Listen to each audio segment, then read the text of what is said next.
ഇന്ന് ജനുവരി 30 നമ്മുടെ രാഷ്ട്രപിതാവായ മഹാത്മാഗാന്ധിയുടെ 78ാം രക്തസാക്ഷിത്വ ദിനമാണിന്ന്.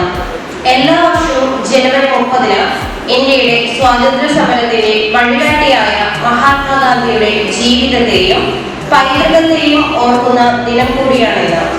സമാധാനത്തിനും അഹിംസയ്ക്കും വേണ്ടി നിലകൊണ്ട മനുഷ്യനെ നാഥുറാം ഗോഡ്സെ 1948 നിശബ്ദനാക്കിയപ്പോൾ സംഭവിച്ച ദുരന്തത്തിന്റെ ഓർമ്മപ്പെടുത്തലാണ് ഇന്ന്.